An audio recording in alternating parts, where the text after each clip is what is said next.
Hello, ladies and gentlemen, and welcome to BnB Radio. This is our first podcast, so please tell us what you like, tell us what you don't. I'm joined by Atay Balut, What up, what up? and hopefully we will be joined by some other people, such as Thaddeus Jura and Brendan Mm-hmm. Denzel. But right now, they're all unavailable, so it's just us. Just us two. We're going to have a good time. Mm-hmm. Let's jump right into it. Warriors. Just- They bounce back from a tough game one Mm-hmm. and take game two 109 to 104. Yeah, it was a tight one, especially when Clay went down. The game got a lot closer, but it was a game of third quarter. Yeah, that 20-0 run in the third quarter literally That's ridiculous. won the game for the Warriors. Yeah. I think that's the biggest run in an NBA Finals game ever. Yeah, I think so, because I think the 20 started with the last two in the second quarter, Yeah. and they went 18. Yeah. But the thing that disappointed me most in that game was Kawhi Leonard and Kyle Lowry's offense. It was just I mean, Kawhi got 34, but 16 were free throws. So, yeah, I see what you mean. half the shots he took were just terrible.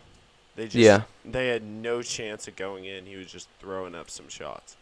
Yeah. And, of course, got to see playoff Lowry in prime form, fouling out. How many points did he have? Did he have over 10? He had 13, Okay. but he fouled out after playing 28 minutes. Yeah, and when he got fouled out, it was just a stupid foul. Yeah. And the thing that annoyed me most about Kyle Lowry in that game was that he kept trying to get delay of game calls on the Warriors. Did you see that? Yeah. He kept kind of reaching his arms out and putting the ball right into the running Warriors and then complaining to Scott Foster. It's like, He's been whining a lot. He kind of reminds me of Chris Paul. Not Yeah. gonna lie. Kyle Lowry, you're talking to Scott Foster. This man doesn't know the difference between a travel and a double dribble. You don't have to complain. And the funny thing is, Kawhi and Kyle had the lowest plus or minuses on their team. Yeah, that's pretty bad when you're two superstars, quote The unquote. two star players had the least impact.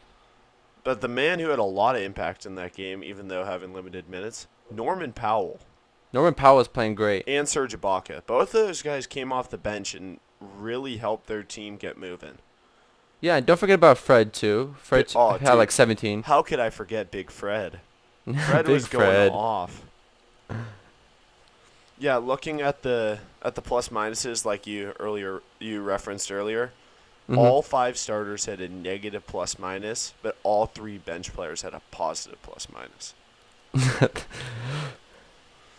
And that's different from the Warriors because the Warriors, all five starters had a positive plus minus, Yeah. and all except one bench player had a negative plus minus. Yeah, and that was Kevon. Kevon Looney, who left halfway through the game. Yeah, and that was a hard fall. Yeah. I feel like him and Clay's injuries, they're kind of overhyped. Like, not overhyped, but over-dramatized. Yeah, Clay said he would be back next game, but Steve Kerr said he might have pulled his hamstring, but I don't think it's that bad. Yeah, but I think it's just like your bumps and bruises that it'll happen. It'll be scary, but they'll be able to Yeah, play. and he just looked tight. Like it didn't look like a lot happened there. Yeah, it looked like he just started stiffening up and he couldn't really run. Yeah. But he still had 25 before going out.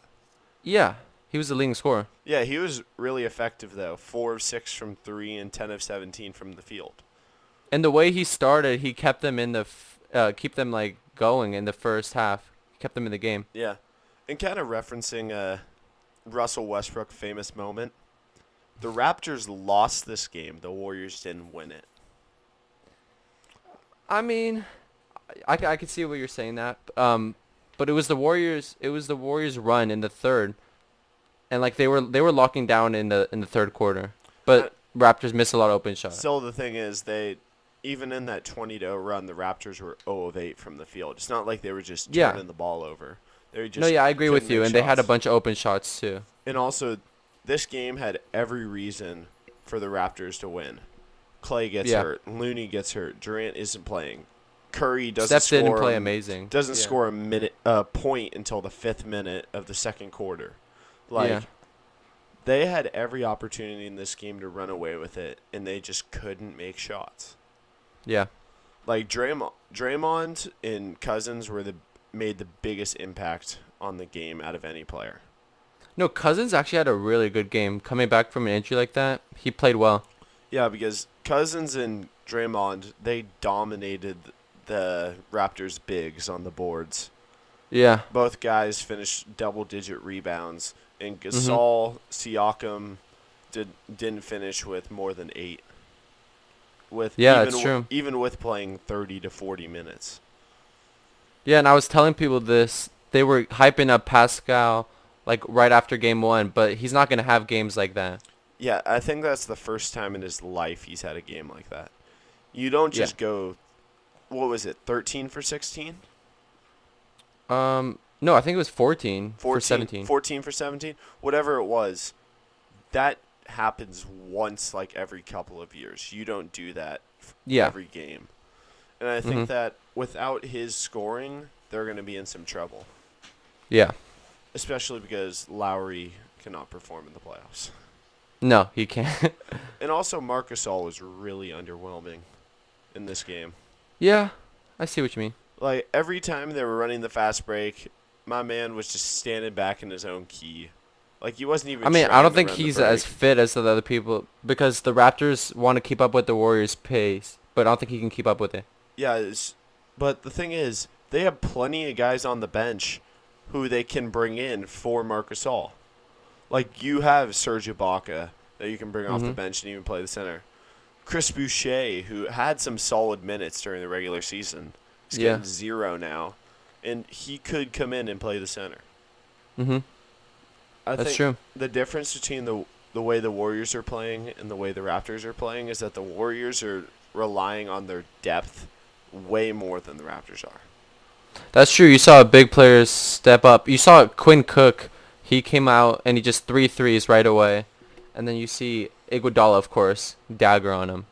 Yeah, and you have Livingston and McKinney coming in, not necessarily for their scoring, but to play good defense, and that's what they did. Yeah. Like, the Warriors had 6 players come off their bench. The Raptors had 3.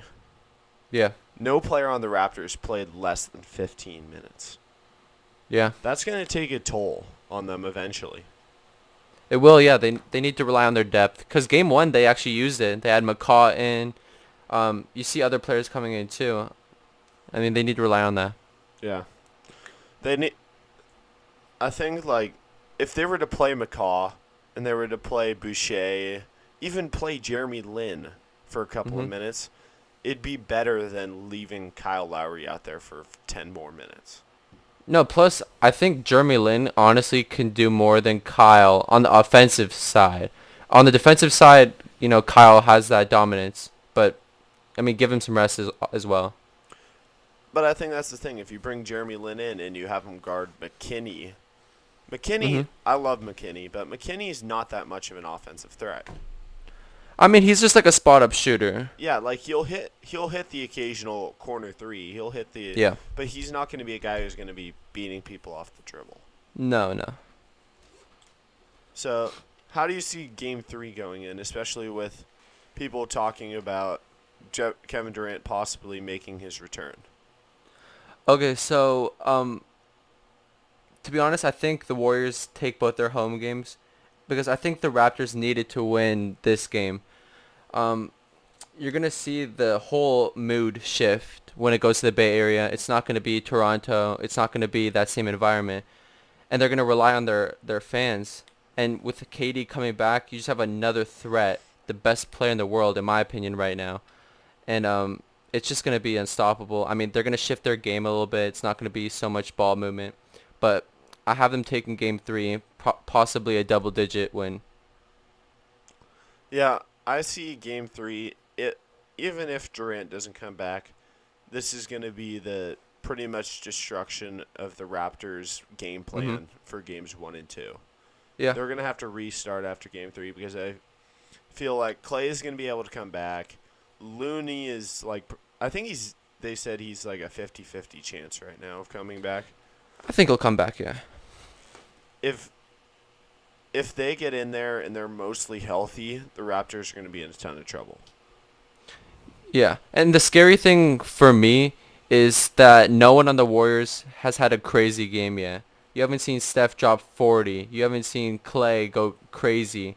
I mean, he started off good today, but this is all just relying on each other and playing team ball. So once one person goes crazy, it's the wrap. Yeah, the Raptors definitely have tried to force the Warriors into not relying on one player. Mhm. Like, not relying on Steph and Clay's shooting or Draymond's playmaking. They've been trying to shut down those individual players. But Yeah. they're playing right into the Warriors' hand. Because Yeah. the Warriors' whole thing is that everyone out there needs to be able to make shots. Everyone needs to be able to move the ball well. And that's what they did tonight. Well, Yeah, and you see the team percentage difference in shooting. Warriors got about 46, and Raptors are like 37. So I mean, it's just they're spreading the ball more and getting open shots. yeah, like especially you go and look at the Warriors stat lines. Pretty much every player who played significant minutes, besides Quinn Cook, had 3 assists or more. Livingston had 3, Draymond had 9, Cousins and Iggy had 6, and Clay had 5, and Curry had 4. Yeah. That, I think it was on that 20-0 run. Every single pass, and not every single pass, every single score was assisted on. And there was like 3 consecutive lobs to Bogut. Yeah. Just dominant threat there. Big man Bogut looks good. He looks good. Honestly, he should be getting more minutes. Yeah, I think the reason why they didn't necessarily give him as many minutes is because he was coming from his season in Australia. He wasn't completely adjusted yet, but now I think that proves he has adjusted and he's ready to play some big time minutes, especially with Looney hurt.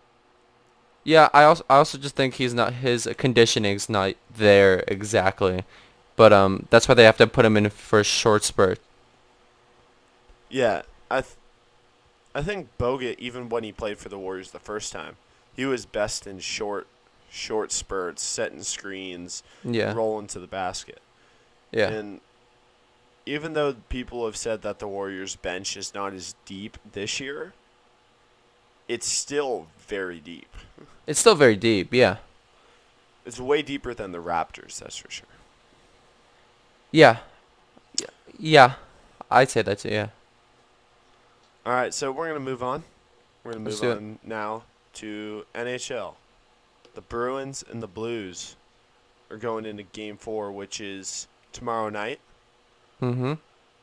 Game 1, 4-2 to the Bruins, was a very good game, heavily contested. Yeah.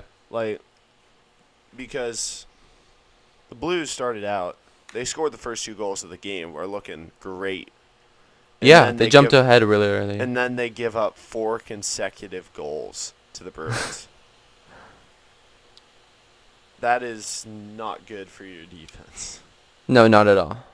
You got to, as a team, when you're up 2-0, you have to play with that lead. Because if they get 1, 2 and 3 are coming real quick after that. That's just the way momentum is in hockey. Yeah, and I think they're committing too many penalties too. I think they need to watch them.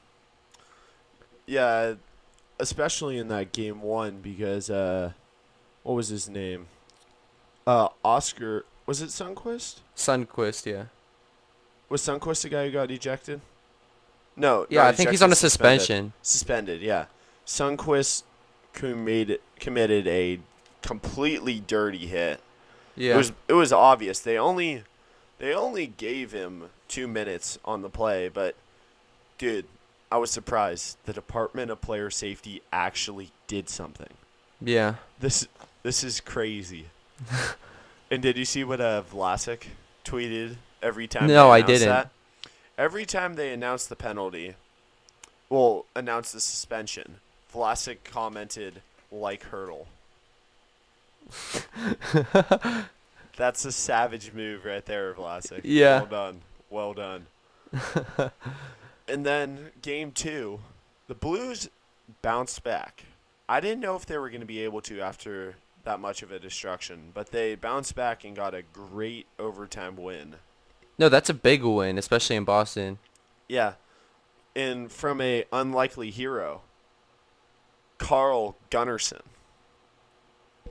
First goal of the playoffs. Yeah. If you had told me Carl Gunnarsson's going to be scoring a Stanley Cup final overtime goal, I would have doubted you heavily. You wouldn't believe me. I wouldn't believe you at all. Like you said, the penalties were a big problem for the Blues in that game too, even though they won, because Boston had 5 different power plays in that game. Yeah. They only converted on 1, but they should have done more, especially with the Blues having 2 goaltender interference penalties. Yeah. They decided that, it'd be a great idea to just start crashing the net, but they crashed way too hard because they just ran over Tuukka Rask multiple times. That's just dumb penalties, honestly. And then, as you could tell, those dumb penalties, they caught up to them in Game 3. Yeah, and they got smoked. They got absolutely smoked. 7-2, including 5 goals given up by Binnington on 19 shots. That's ridiculous. That is incredibly bad. And if you look at it, I think it's 4 out of the 7 goals by Boston were on the power play. Okay. Even though Boston committed way more penalties. Yeah. Like Boston, actually it wasn't way more, it was a little bit more. Boston was 4 of 4 on the power play, and St. Louis was 1 of 5. Yeah, they got to convert. You got to be convert on the power play and be much better on the penalty kill. Mm-hmm. Because 4 of 4, that is painful. Yeah. You can't just give up 4 goals on 4 different power plays. No. If you're doing that, you're pretty much sealing your fate as a loss. Mm-hmm. Which, as you could tell, that happened. Then tomorrow night, second game in St. Louis. Who do you got? I was going to ask you. Okay, I got the Blues. A little bounce back game. I'm feeling it right now. You're feeling the plane of Gloria multiple times? Yeah. I think Boston is going to come out to an early lead. Mm-hmm. St. Louis is going to bounce back, but then I have no idea after that. So you're still on the fence? I'm really on the fence right now. I think it's going to come down who has the better third period. Okay. And I think throughout the series, the better third period has been by the Boston Bruins. So that's who I'm going to go with. You're going to go with the Boston. Okay. Yeah. I just think they finish better than the Blues, and that's why. So you have them stealing both games. Yes, because I feel like they finally found a crack in Binnington's armor, and they're going to keep rolling with it. Okay. Because when he got pulled in Game 3, that was the first time he's been pulled in his NHL career. Yeah. Which is pretty crazy that he's only been pulled once in his career, even though his career's only been 50-something games. Mm-hmm. Which, I don't know. I feel like Boston is just a much better team than St. Louis. I agree with that. I just think I think St. Louis will just pull this one out. If you think they're going to pull it out, then who do you have in Game 5? Game 5? Oh, I got Boston. You got Boston at home? Yeah. So do you have the home team winning pretty much the rest of the series? No, I got Boston taking Game 6. You got Boston taking Game 6. Yeah. I have Boston losing Game 5 at home, but then taking Game 6. See, I don't think they're going to be up 3-1 and just blow that opportunity at home. I think they're going to come out on fire. So I think they take Game 5, but not Game 4. It's just that I've seen over the past couple of years in the Stanley Cup Final, teams who have a 3-1 lead going into Game 5 have lost the majority of the time. Okay. For example, Pittsburgh, when they played the Sharks 2 years ago, they had that 3-1 lead and they lost Game 5 at home. And Vegas this year. Yeah. Vegas lost that Game 5 to us this year. Yeah. Game 5 after going up 3-1 is a tough game to win because all the pressure is on you. Mm-hmm. The other team has no pressure on them at all. That's true. Which I don't think it'll really matter if they win or lose it. But I think they will lose Game 5 and then finish it out in Game 6. So both of us have it in 6 with Boston. 2 different routes, but the same finish, yes. All right. You know what I'm thinking about doing now? What's up? Would you like to do some NHL award predictions? I mean, I don't think I have a say in that, but you can go for it. I would just say check who you got, because I think last week they finally announced all of the different nominees, which some of them are a little questionable, I would say, Okay. but I think a lot of the choices may be fairly obvious. Uh-huh.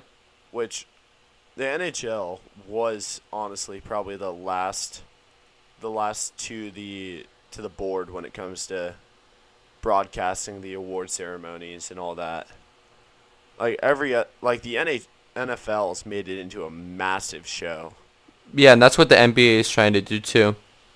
Yeah, the NBA. I feel like the NBA is kind of like if the It's a NFL smaller award, version. If the NFL award ceremony is the Oscars, the NBA's is the Golden Globes. Yeah. It's more of like the NBA's is more of like a sit down dinner type of thing. Uh-huh. The NFL's is like a show. And the NHL's tried to do the NFL type route, but it hasn't had as much bling to it, if you know what I mean. Yeah, I know what you mean. All right, first award, we got the Selke Trophy, which Okay. is for the best defensive forward. Okay. The 3 nominees are Patrice Bergeron, Mm-hmm. Ryan O'Reilly, and Mark Stone. Who do you have and why? Not knowing all of them very well, I'm going to go with Patrice because, I mean, it says that he's a 4-time winner. So I got my money on him. You got the money on him because of the history. Exactly, yeah. I actually have him too. Okay. Partially because, like you said, he's a 4-time winner, Yeah. but also because he's the best defensive forward on the best defensive team. Yeah. Which, Boston, there was a statistic I saw yesterday where it was goalies, how many shots they face above or below the average. Mm-hmm. Tuukka Rask this year faced 8 shots below the NHL average each game. Mm-hmm. Which means the defense in front of him is blocking shots all day long. Yeah. And that's why I have Patrice Bergeron. Okay.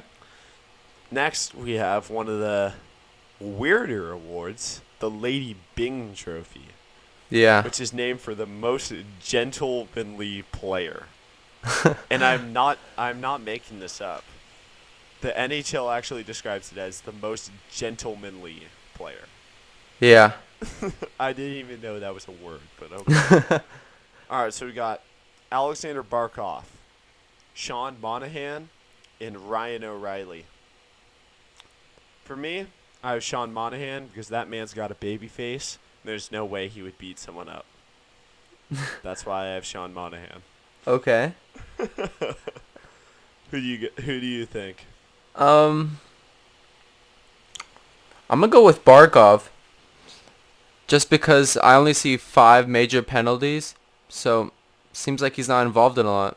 Seems like he's kind of a nice guy. Yeah, seems like he's got a tamer side. Yeah, it's pretty good. All right, next we have one that hits close to home, the Masterton Trophy for dedication to hockey. Yeah. Whatever that's supposed to mean. We got Nick Foligno, Robin Leonard, and Jumbo Joe Thornton. I'm going with Jumbo Joe. Gotta go with Jumbo. You gotta go with Joe.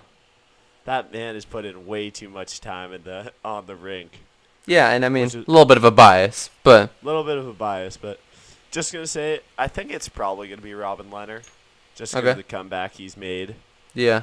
But I want Jumbo to win it. Yeah, me too. That's my guy. Come on. All right, Vezina Trophy for the best goaltender: Ben Bishop, Robin Leonard, or Andrei Vasilevsky. Okay. I have Robin Leonard. Like I previously said, he has made massive improvements this past year, and the Islanders were one of the best defensive teams in hockey, mostly because of his goaltending. Okay. Coming into the year, no one thought the Islanders were going to be even relevant. Yeah. And they're giving up less than 2 goals a game Yeah. because of all the work that he did, and some of the amazing saves he made. Mhm. Who do you have? I'm gonna go with Ben Bishop, because simply he has the best save percentage, so that's who I'm gonna go with. You're going with pure stats. Pure stats. You're a statistics man. Exactly. That's me. Okay, so Van Gundy's would hate you. Yeah. All right, then we're moving on to another one where we might be a little biased. The Norris Trophy for best defenseman. Just Brett a little Burns, bias. Mark Giordano, and Victor Hedman. Who do I you think have I and think why? I think you know who I have. You have Big Burns. I have Big Burns. Honestly, it's hard for me to go against Burns, but I have to choose Giordano. Okay. Why? That man had an incredible offensive season. Yeah. For mostly being known for a great defender, this offensive season came out of nowhere.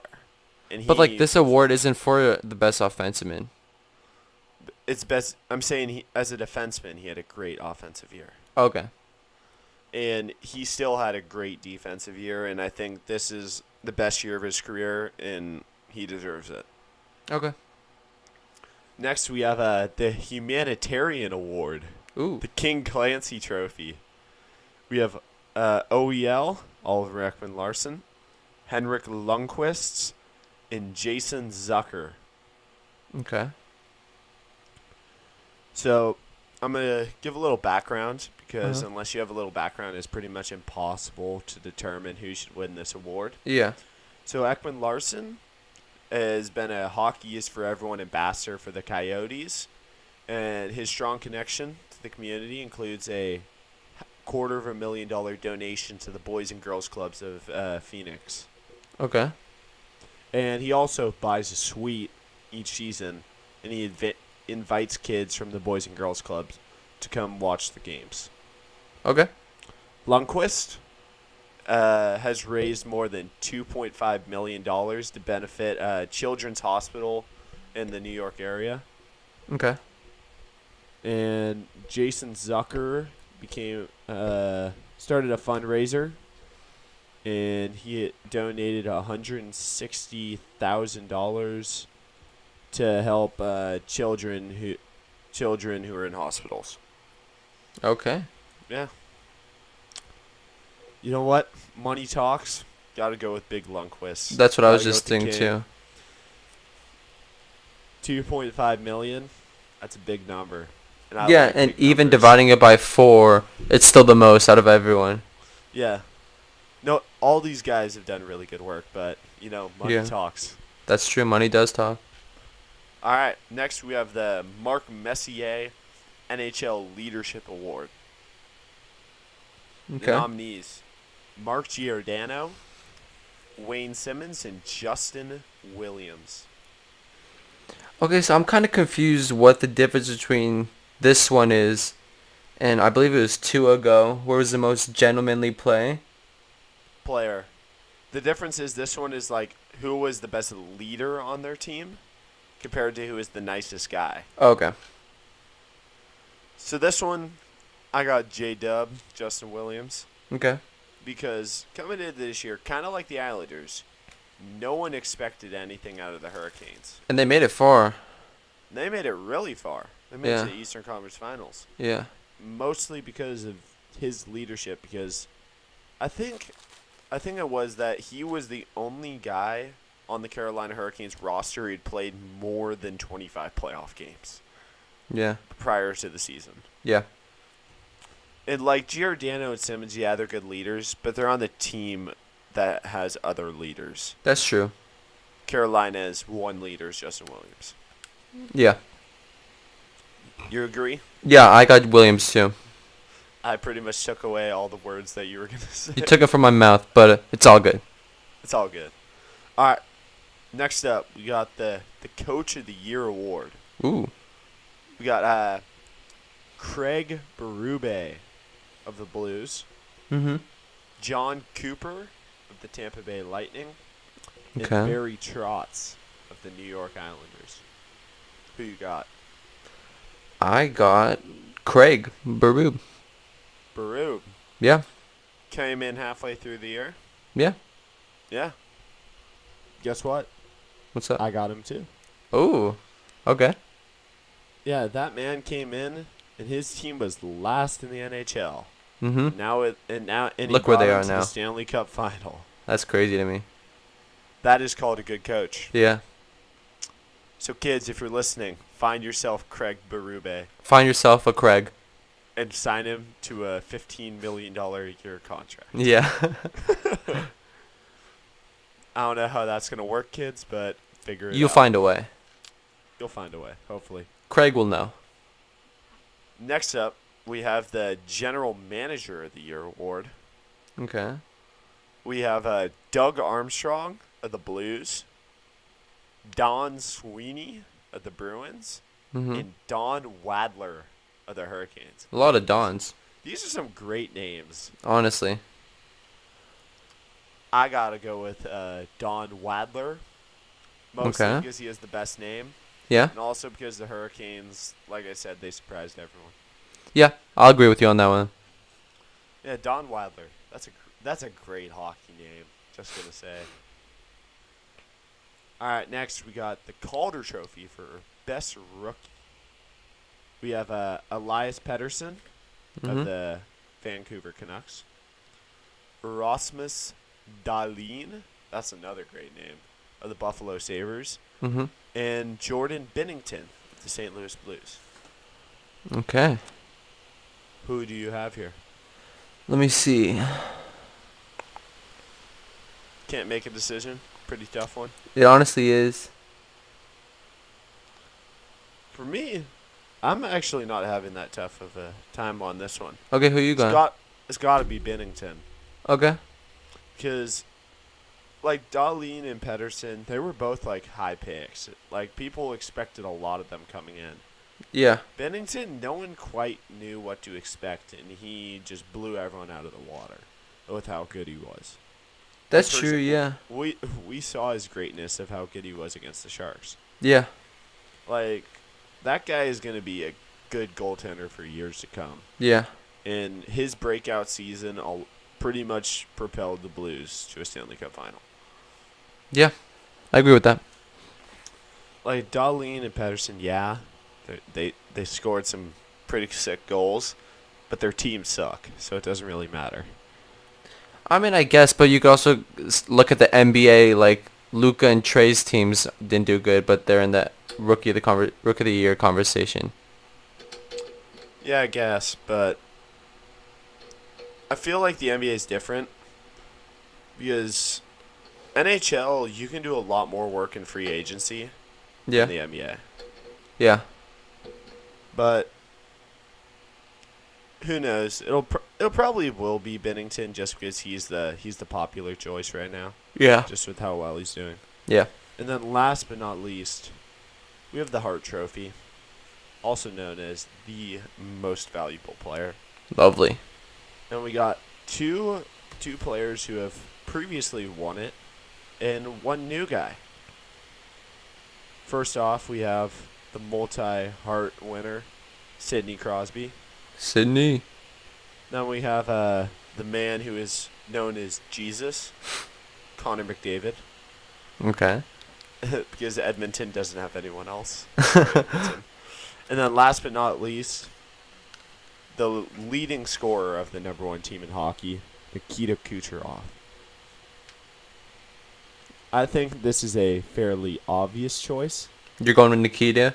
It's got to be Nikita, man. Nikita? That man had 128 points. That's crazy. You don't walk into that. It's the most points by a Russian in NHL history. Which, you know what? I like history. Yeah, and so do I. You like history? I love history. Love history? It's got to be Kucherov, man. Yeah. And him and Stamkos, actually. Actually, wait, no, never mind. It's not Stamkos.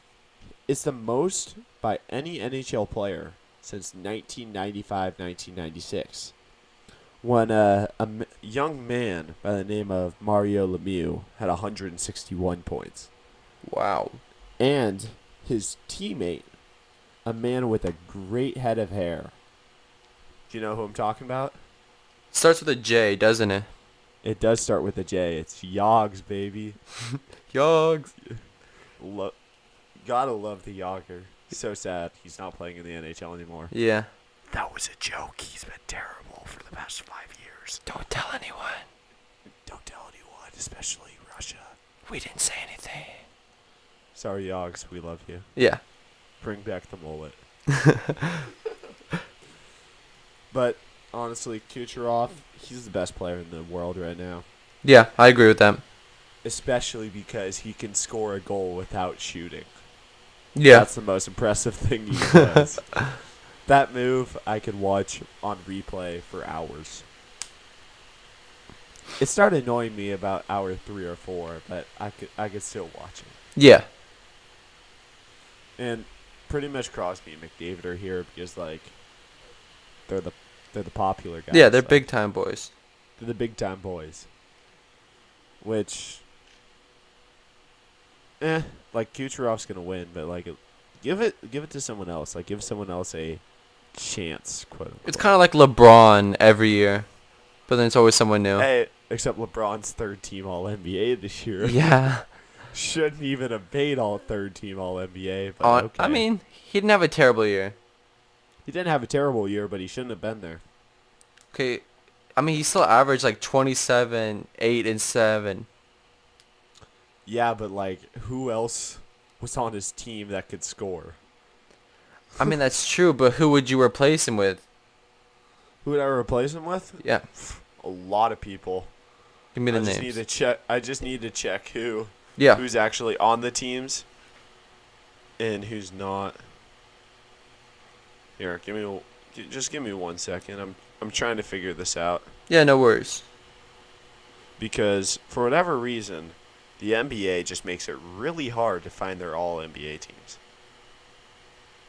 All right, here we go. Never mind. Here we go. I got it. So, here are the forwards that are not in the mix. So we have Giannis, we have Paul George, we have Durant, Kawhi, then we have Blake Griffin. Okay. There are a lot of choices here that you can go with. You could say Draymond should be there. Over LeBron. I love Draymond, but not over LeBron. There's an argument to be made. Is there? You could say Jimmy Butler could be there. You could say Ben Simmons could be there. Like, Isn't Ben Simmons ruled a point guard? Yeah, I guess, but like he's a forward. Let's be honest here. He's a point forward. I mean, he is, but like it's off of your actual position. Yeah, but I feel like Ben Simmons is not actually a point guard. He just brings the ball up. Like Draymond brings the ball up, but he's not a point guard.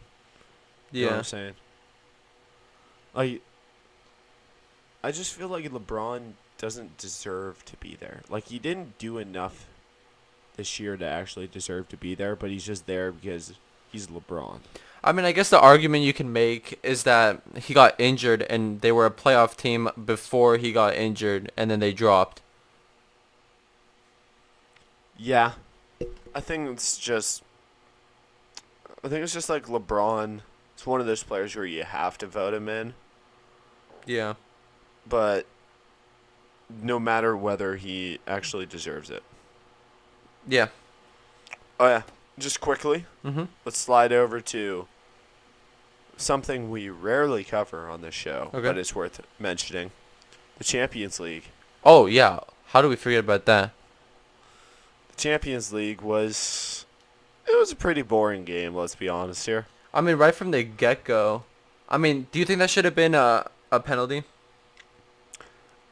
Yes, I think it should have. I think it kind of rolled like in the NBA when they say did it change directions? I think it changed direction. Yeah, but then you bring in the conversation if first of all, was it intentional or not? And then he was trying to pull his arm in to stop it. So, I feel like the thing about was it intentional or not, it's impossible to tell in that point, so you just have to call it. okay. I see what you're saying, but I feel like it still hit more of his shoulder rather than his arm. I think it originally did hit his shoulder, but then it kind of rolls down his arm. Okay. That's why I have it, but in between that goal and Origi's goal and Yeah, the last dagger. couple of minutes of the game, it was a really boring game. Yeah. Not much happened. Yeah. Tottenham just looked terrible. Yeah, they, Like, they could- literally did nothing. They did nothing. Like, Allison had to make 8 saves, but all of them were pretty easy. Yeah. And Ruiz, bruh, 3 shots on target and you give up 2 goals. Yeah. That's Not pretty good. bad. Not good. But you know what? There's an argument to be made. Tottenham shouldn't even have been there. Yeah. Yeah. Yeah. I think Ajax would have made a way more interesting game. But I think everyone wanted Ajax. yeah, I think everyone wanted Ajax, but yet it was kind of skeptical. Yeah. Like, people knew that they probably were going to run out of luck eventually. Yeah. And they did in the second half. Yeah, that was unfortunate. That was unfortunate.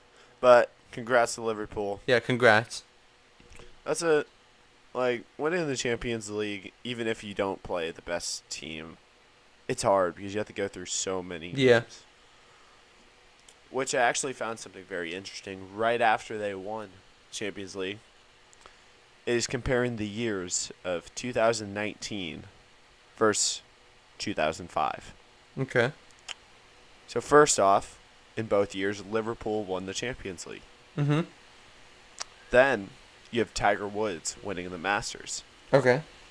Then you have Tom Brady winning the Super Bowl. Mm-hmm. Then you have LeBron James missing the playoffs. All those happened this year. All those happened this year, and all those happened in 2005. Wow. It's pretty rare, man. It is pretty rare. But, hey, the past tends to repeat itself.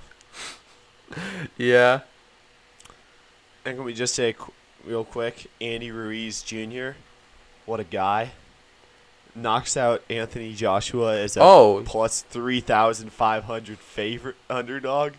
What a It just shows that going to the gym that much just doesn't work all the time. you saw that meme? Yeah.